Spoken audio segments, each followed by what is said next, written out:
Namo tassa bhagavato arahato samma sambuddhassa. Namo tassa bhagavato arahato samma sambuddhassa. Namo tassa bhagavato arahato samma sambuddhassa.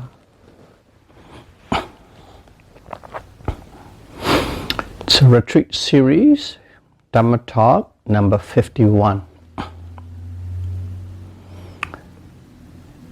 In the last Dhamma talk, we discussed about 5 mental obstruction and 5 mental imprisonment in the samsara, 10 of them. So, as long as these 10 dhammas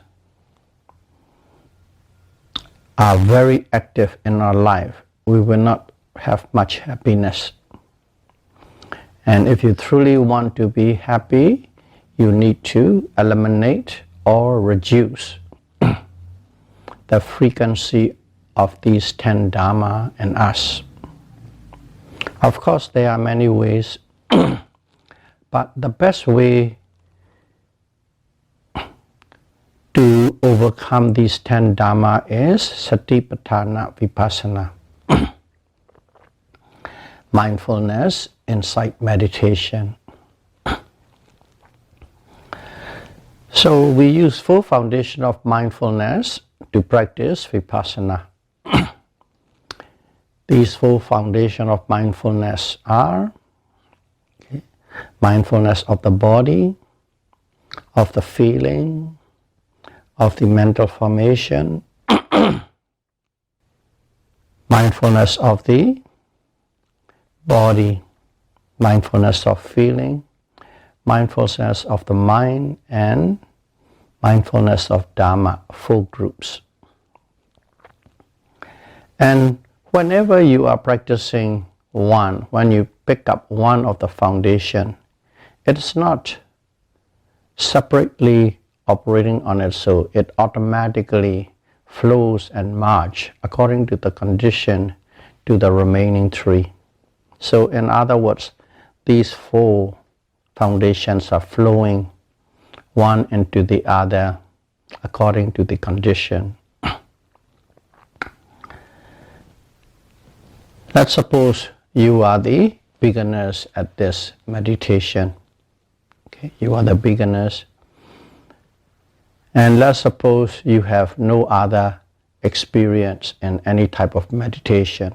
In other words, you haven't practiced samatha meditation and have attained quite a bit high degree of concentration. Okay, that will be the supposition.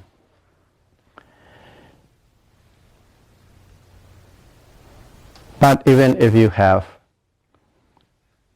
great concentration with other different methods, samatha method, if you want to practice this satipatthana vipassana method, one need to follow the instruction as it is given. And in here, the beginner should start with the mindfulness of the body. Okay, that's a starting point. First of all, you start with the mindfulness of the body and you make yourself grounded and skillful in mindfulness of the body. That's a starting point.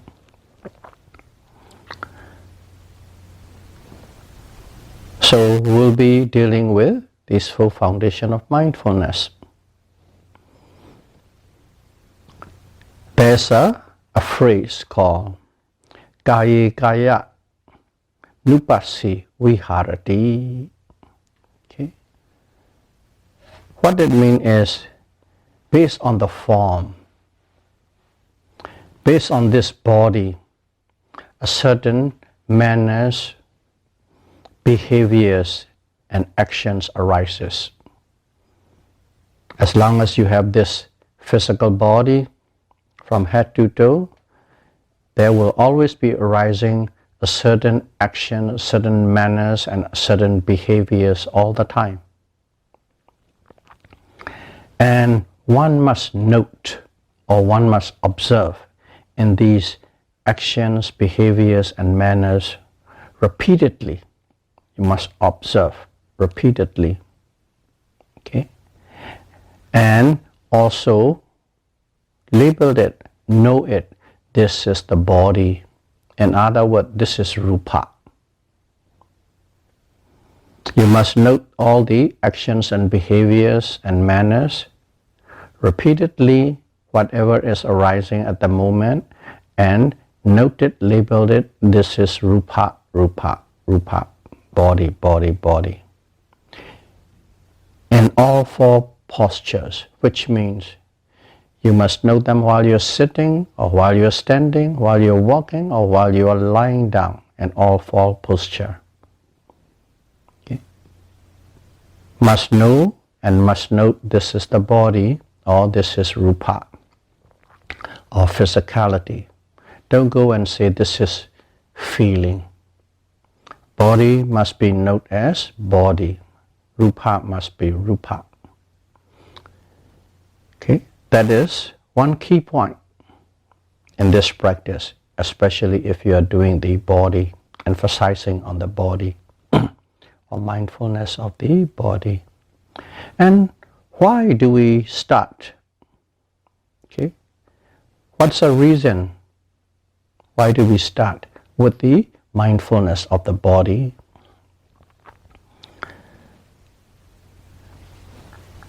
Just to give a general, wider view. Humans, we human realms. In this human realms, this physicality form is very obvious because we give great emphasis on this form, in this human realm. Because of that, the body is the most obvious thing. And in the Deva realm, okay, in the Deva realm, feeling is the most obvious thing. The body is not, the form is not. The feeling is the most obvious object. In the Brahman realm, neither the feeling or the form is obvious, but the mind is very obvious. See, based on the different form of existence, different kind of existence, a certain state, mental states, or a certain physicality or mentality become more obvious. For human form, this body is the most obvious thing. That's the reason we start with the form, because for us, form is the most important and obvious thing. Form is what we are used to at all time, since we are born till we die.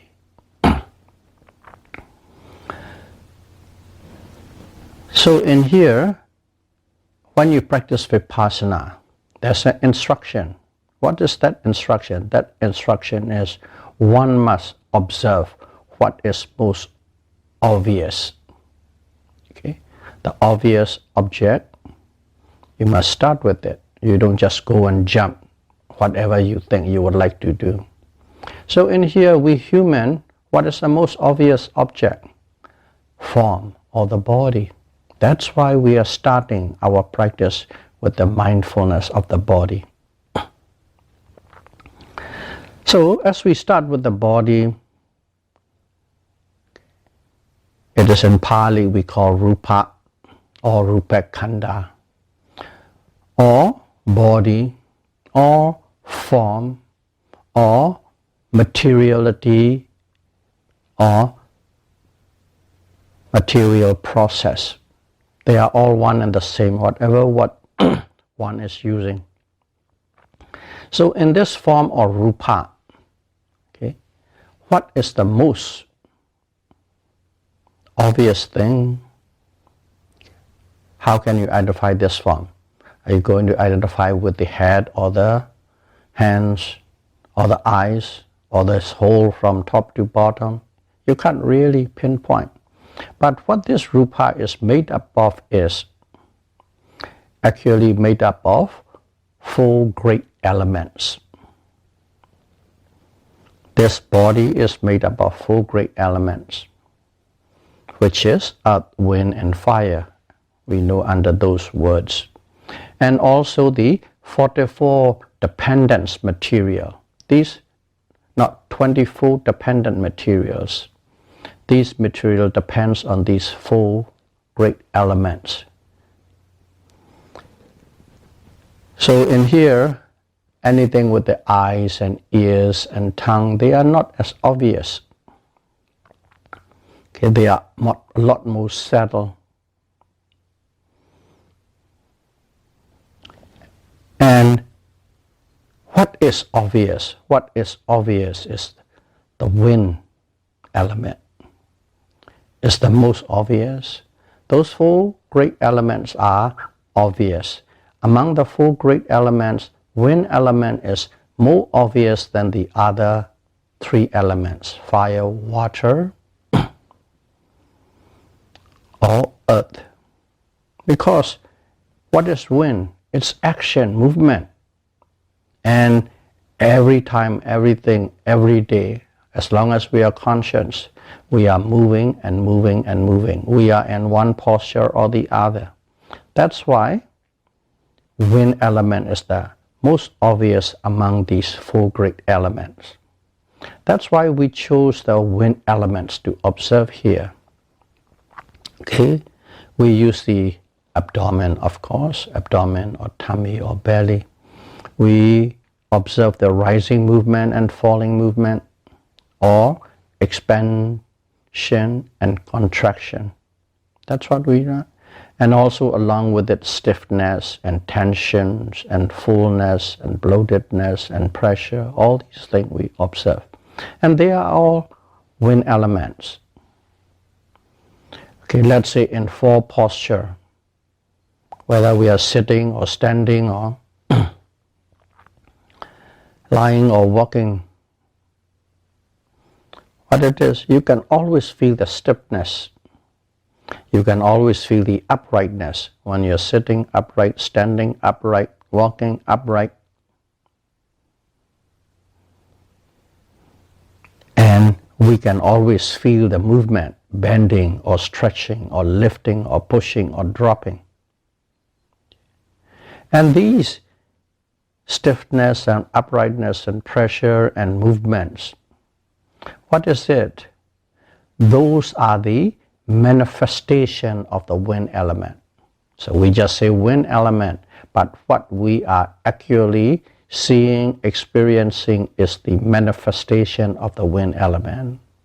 And these manifestations are easily recognizable without using any concept.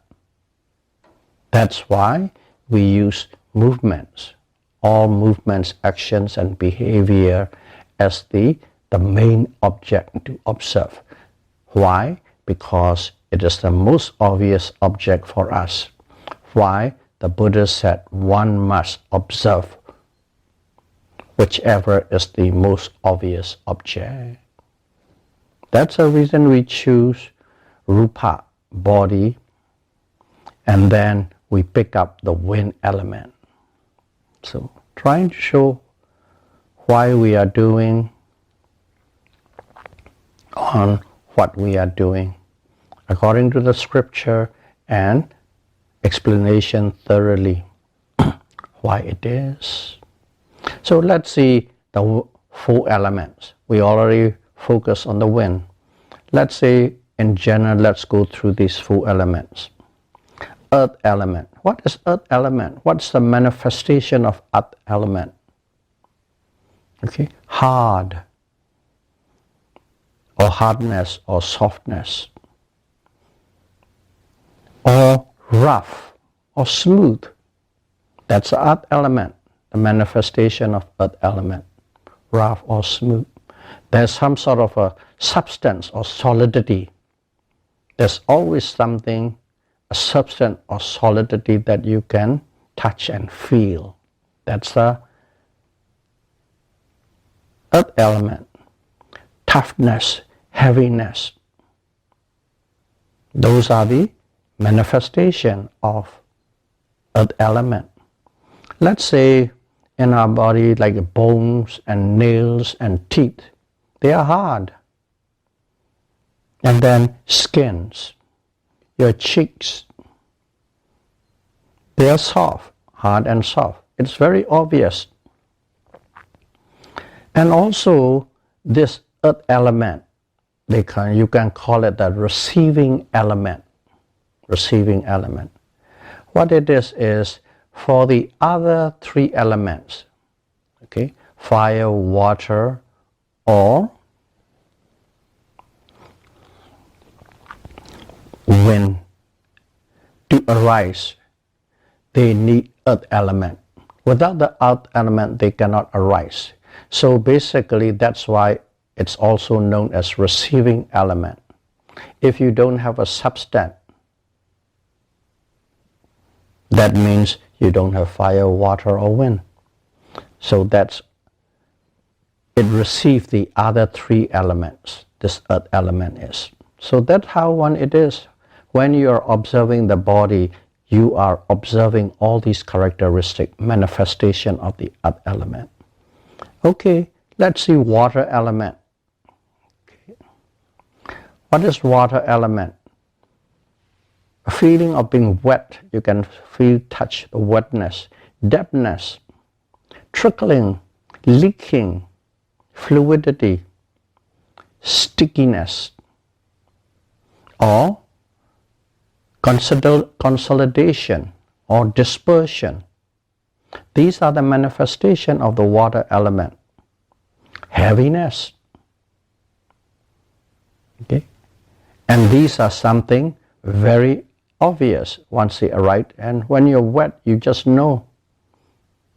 If you sit somewhere and if there's wet, suddenly you just jump up or move up because you know it is wet. So these are the manifestations of water element. Okay, in our body we know that water element in terms of tears, in terms of sweats, in terms of saliva. These are the one in our body, and in meditation, tears you might experience, sweat, saliva, sometimes sticky feeling. That is the water element. Observing water element or means the manifestation. Those one must experience directly. Fire element. Fire element is temperature. Hot, warm, cold. That is the manifestation of fire element. And also fire element can create lightness. Being light, not heavy. Opposite to heavy, light. That is the characteristics of fire element. And also it has the property of decaying power or maturity. What is decay power? Let's look at it, something that we know. We have all these, let's say, vegetables and fruits and grasses and leaves we put in the composite box. Why? Because if you put it there, it generates great heat. By generating great heat, they decay faster and they become a fertilizer a lot faster. But if they are kept out in the open, it wouldn't go through that process that fast. What's the difference? The temperature, the heat. So the heat decays materials a lot faster. Look in our body too. If we have a normal temperature, we'll be okay. But when we have very hot temperature, when you have a fever, your body breaks down. In other words, it's decaying a lot faster. That is the manifestation of fire element. These are the characteristics and manifestations. Some are characteristics, some are manifestation. One should know that. I won't go too details into splitting them apart. And This fire element is a composite of very, very fine materials and subtle materials. Okay, heat. People think there's no material, but there is material. The material is so fine and so subtle, you can't see it. You can only feel it through the temperature change. But there is very fine, subtle material. These are in the scripture. And then the wind element. We have talked at the beginning. Same thing, what are the characteristics and manifestation? Okay, it's the movement, definitely, movement, vibration, stiffness, tension, okay, pressing feeling or pressure, or support, supporting nature. Supporting nature, that is a manifestation. That's a wind element. And when you're observing so-called wind element, those are the ones you are encountering, experiencing at the moment when they are arising, and knowing them as it is. So all these four elements are always operating in your body. Don't have to worry about it, not to be able to find it. They are always operating in a body as aggregates. Okay? And all form, every part of it, all your cells, all the cells, and in an atomic level or subatomic level, these four elements are always in operation. So when it is in operation, one would always, under a certain set of conditions, stood out.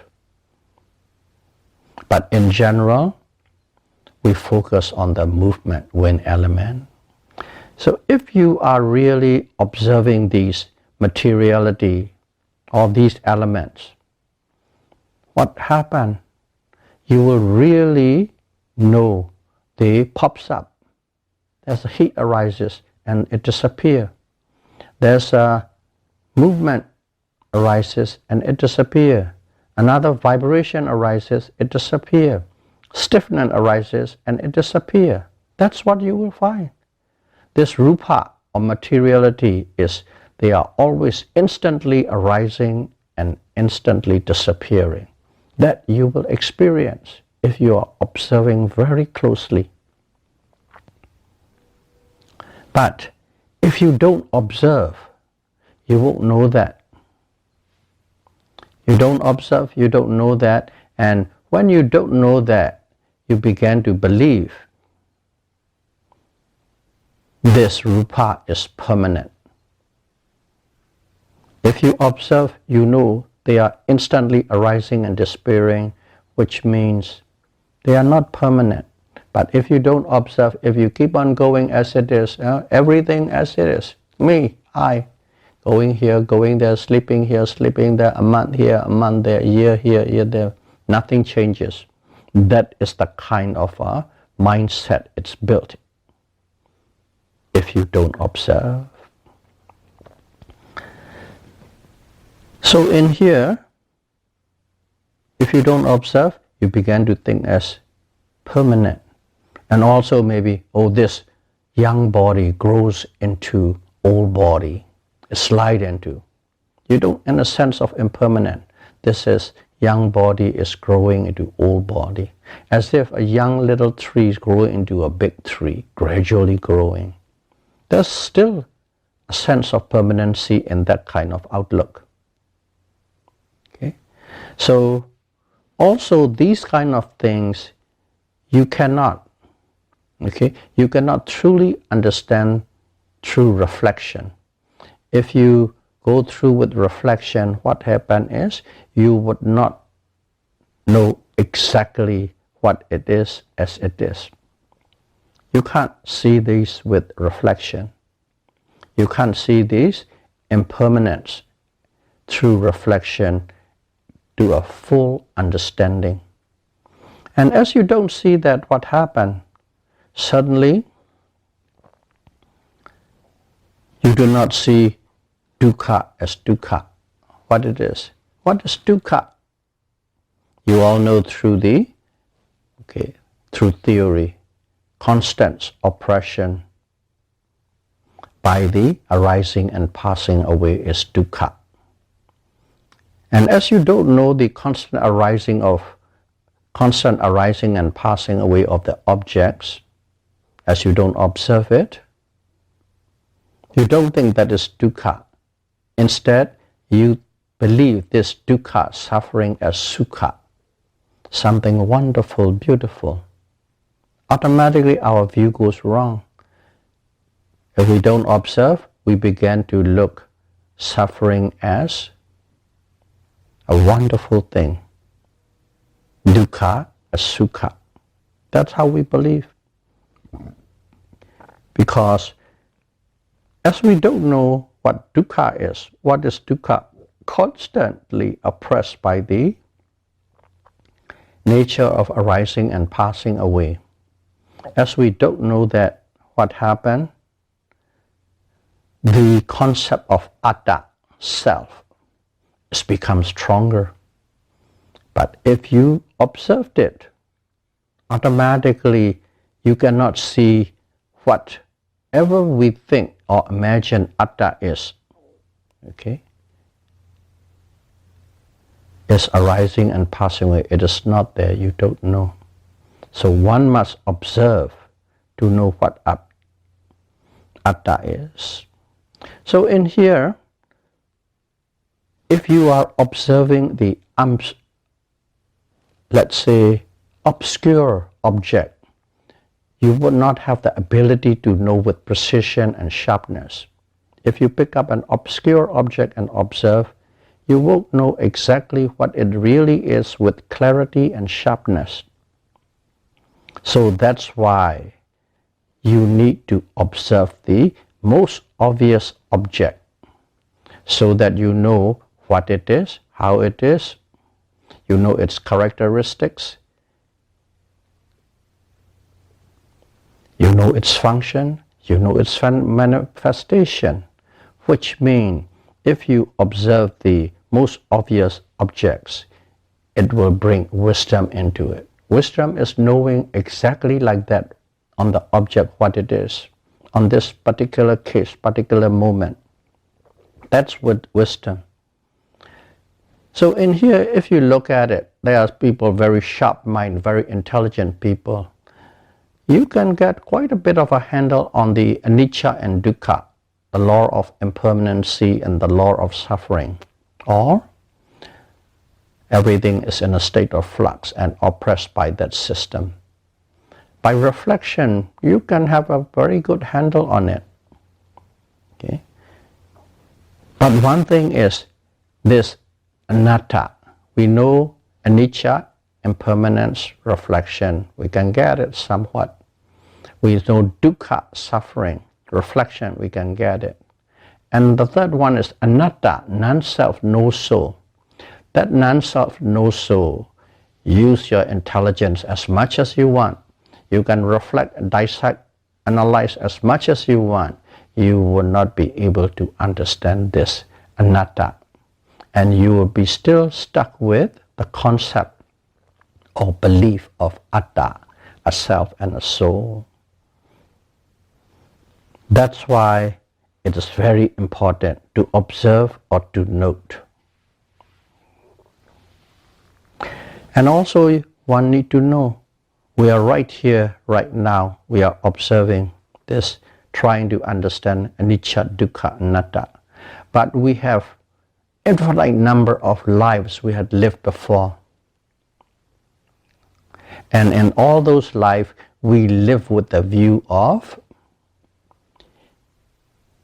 permanency. We live with the view of bliss and happiness, sukha.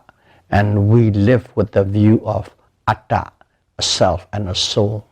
So we already have those three views we have lived with for infinite number of past lives. And it will be very, very difficult to erase in this life. Okay? That's why you cannot erase those 3 points of view to the opposite nature, which is the Buddhist point of view, anicca, dukkha, anatta, impermanence, suffering and non-self, no soul. Through reflection. Through reflection, you cannot truly overcome that. You truly need to observe very closely and deeply. So, observation, or you can call it noting, or you can call it mindfulness, whatever you want to call it, that is absolutely necessary if you want to understand life three common characteristics or general characteristics.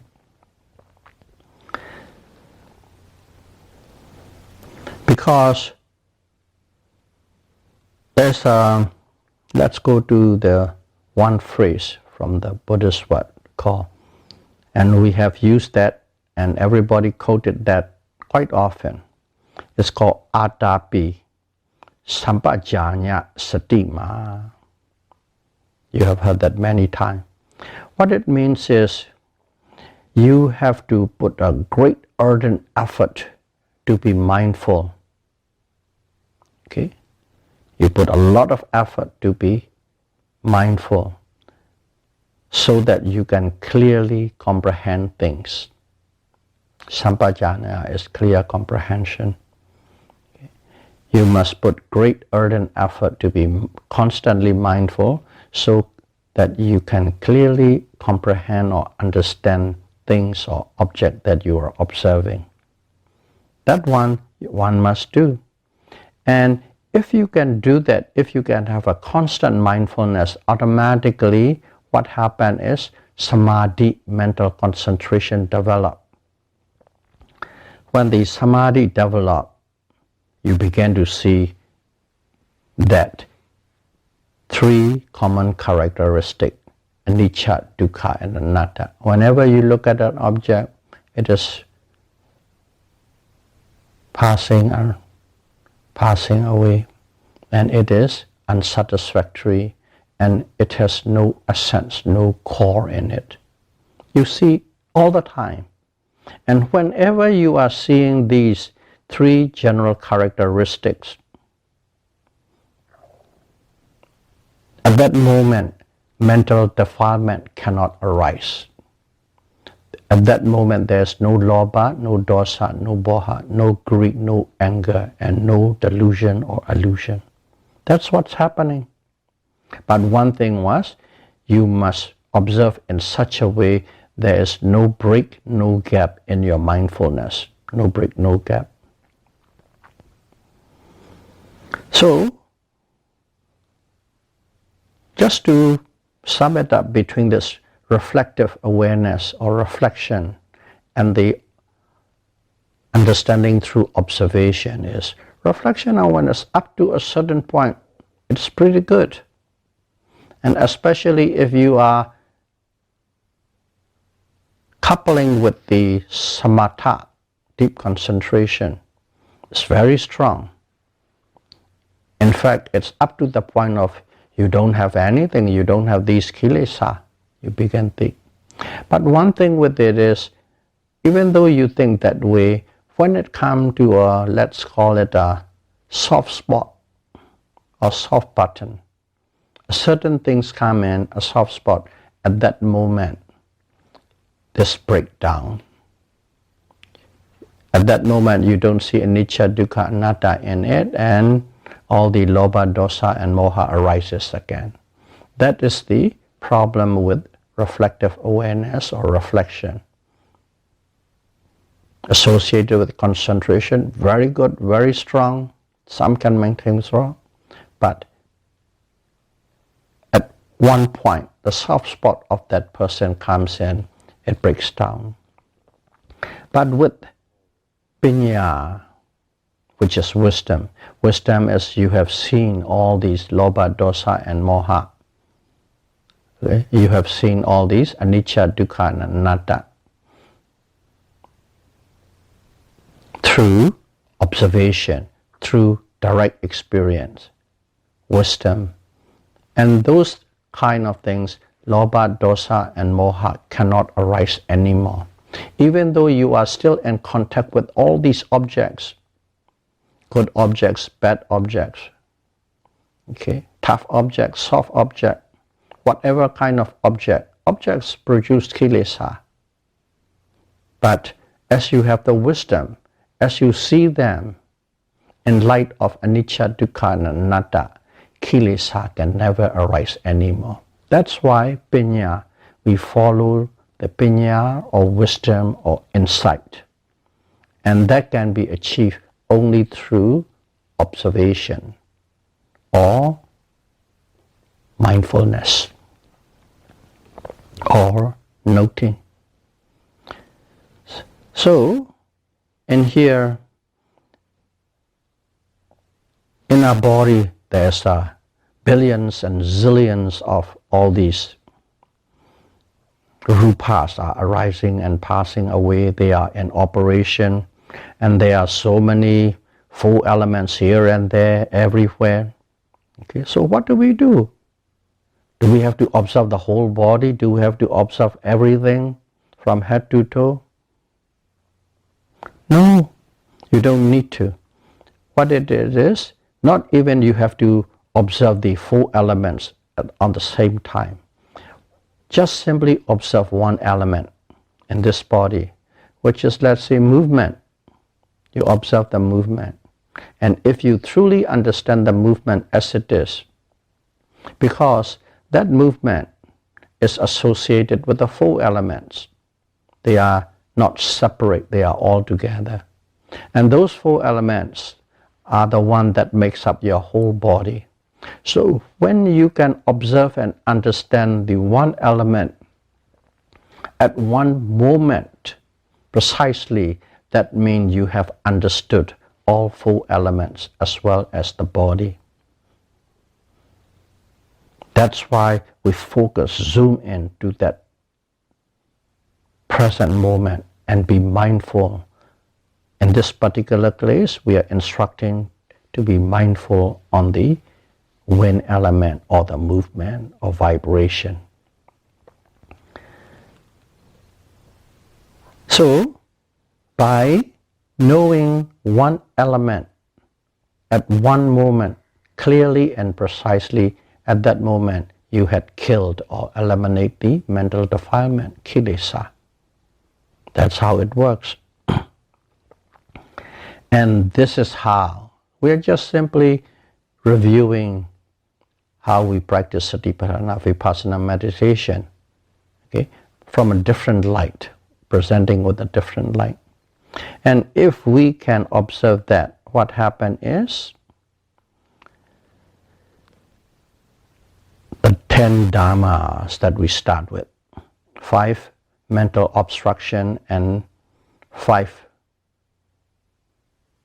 dhammas of mental imprisonment in the samsara that binds to the samsara, okay, that can be totally eliminated by observation of the wind element at the present moment as it is arising. Why wind element? Because that is the most obvious object.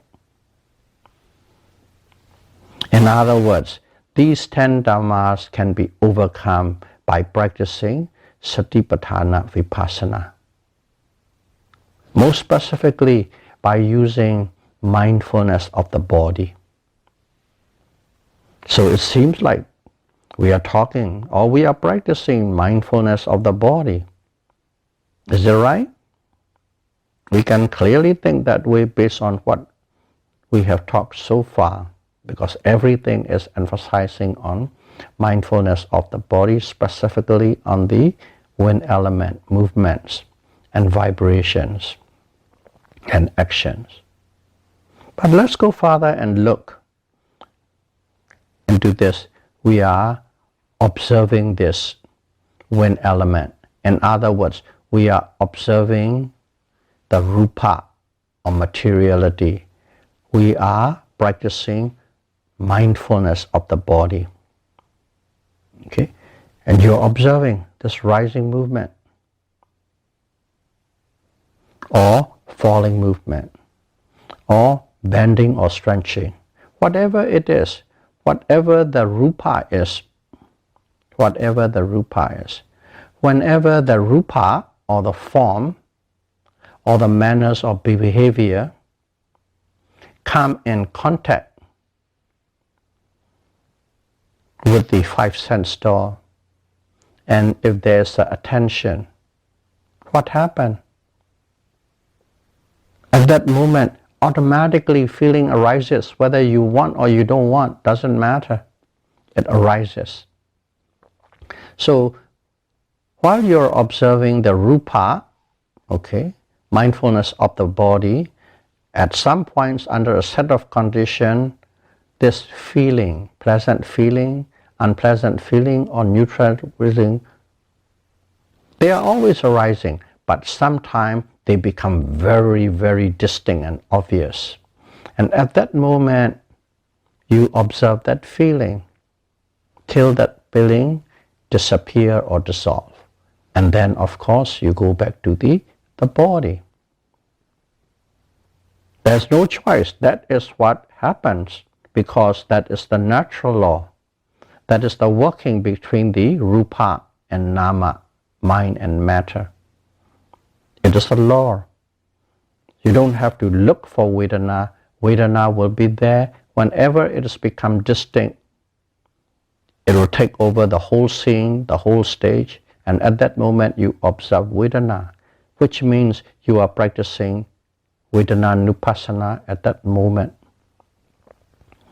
And then, again, let's see, you're observing what? Mindfulness of the body, rupa, you are observing the rupa. You come in contact with the rupa. And first of all, feeling arises. After the feeling, what arises? If you list the craving arises. You have a craving to be with that object, or you would have a aversion towards that object. Craving, aversion, like, dislike. The simple nature. In other words, emotion arises. Anger, hatred, jealousy, envy, likes, dislike, want, don't want, dissatisfied, frustration, all these things arises. Why? Because of that object, of that physical object that is arising in your body, and you are become aware of it, and at that moment, all these emotional, mental state arises. And when they arises, you observe them till they disappear. Anger, observe the anger till they disappear. Happiness, observe the happiness till they disappear. Frustration, irritation, observe till they disappear. And also, related to these incidents, what are the incidents? Incidents are your mind come in contact with the object. In general, that's it. Okay, we can of course say incident at the office, incident at the superstore, incident at the restaurant. But actually, can be described the contact between the rupa and the mind, nama and rupa, they come in contact. So there's a story, and there's a recall of those stories in the mind, it comes up. And when the recalls come in, one must know and one must observe. All the emotional state you observe, recall thoughts you observed, planning for future you observe, remembering from the past you observe. Why are these arises? Because of the contact between rupa and nama. Because of the objects, physical object, starting point. And at that moment, what are you observing? Are you observing rupa or are you observing nama? You are observing nama, emotional states, thoughts, recalls. In other words, at that moment you are practicing Citta-nupassana. Okay? And then, of course, there are moments when you see something, hear something, taste something, touch something. The five sense door. when the 5 stanzas are walking. What is it? Seeing, hearing, tasting, touching. That is a Dhamma Nupassana. So, even though we say we must focus on the mindfulness of the body, you must focus on what is the most obvious wind element rising and falling. Everything is interrelated. You are not simply practicing mindfulness of the body. The natural law of the materiality and the natural law of the mentality, they are always in operation according to the law. Based on the condition, one will be aware of something. So don't think you are simply observing mindfulness of the body. Don't think you are only observing rising and falling of your tummy. Everything is interwoven. According to the condition, they will arise and you observe. That's why it's called full foundation of mindfulness. One or the other will be arising. Why? It always started with an object. Okay. Whether it's an external physical object or internal physical object. Materiality, rupa. Without that rupa, the mind cannot arise. And then after a lot of these memories, then memory recalls, then it becomes citta again. As such, one must understand if you are practicing this. So, what do we say? What was the instruction? You observe, you observe, you observe. You note, you note, you note. Be mindful, be mindful, be mindful repeatedly. The key point is repeatedly. And when you are mindful repeatedly, or when you are noting or observing repeatedly, what does that cause? It causes something. Okay? It is causing something. There must be an effect. What is the effect? If you are observing repeatedly, the effect is great powerful effort is produced. Okay? Effort is produced. And effort in doing what? Effort in aiming or directing the mind towards the object that is arising at the present moment. Okay? Effort to aim the mind or direct the mind towards the object that is arising at the present moment. And if you can successfully do that, you have established mindfulness. And if you have established correct form of mindfulness, there's a correct form of mental concentration, samadhi comes in right away. So this repeated observation is a work package. It comes with a package. All these things, effort, aiming, sati, mindfulness, and samadhi.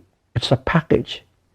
Every observation, those things are in operation as a package. And once you have that package, okay, what happened? We have to have a benefit. We call it benefit because that's another result or another effect which is beneficial to us. So if we know correctly every moment what is happening, if we observe and know correctly every present moment what is happening, at that moment you are free from kilesa. You have a freedom from kilesa. Kilesa is always attacking you, lobha, dosa, and moha.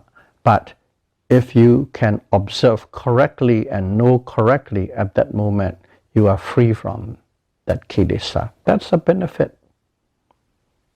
And what's the objective of this repeated observation of objects, that obvious object arising at the present moment? We observe in this particular way, in this specific way, in this Satipatthana Vipassana way, to abandon kilesa. That is the objective. So that is why we observe what is most obviously arising in our body. What is that? Form, manners, behaviors, and actions. And behavior. And their nature all the time. And if we can observe all the time, we are free from kilesa all the time. So that's why we focus on observing the mindfulness of the body first, especially for beginners, till they get grounded. When you focus on the body, eventually your mind becomes harnessed. And at the same time, the more your mind becomes harnessed, the more you become concentrated. All these little feelings, vedana, all these little thoughts, okay, and emotions, everything that is happening with those physical objects that you're observing become even more distinct and clear. Instantly you can see like a series. At first, you will only see the rupa. When you are very concentrated, you will see the others popping up immediately right away, and how they operate, how they come up, why they come up, what's the reason, what's the connection. These come to your understanding. Not intellectually, just by direct experience. It is so clear and sharp. Some of you have experienced this clear, sharp, precise experience through your mindfulness and concentration. That's what it arises. So that's why one need to observe and observe and observe repeatedly, correctly, with great effort to establish mindfulness and concentration, so that you could clearly comprehend all objects that are arising. At that moment, you are free from kilesa. That means you have peace. May all of you be able to practice the Satipatthana Vipassana meditation precisely and correctly, and may you be able to overcome 5 mental obstruction and 5 mental bondage or imprisonment towards samsara as soon as possible. Sadhu, sadhu, sadhu. Thank you very much.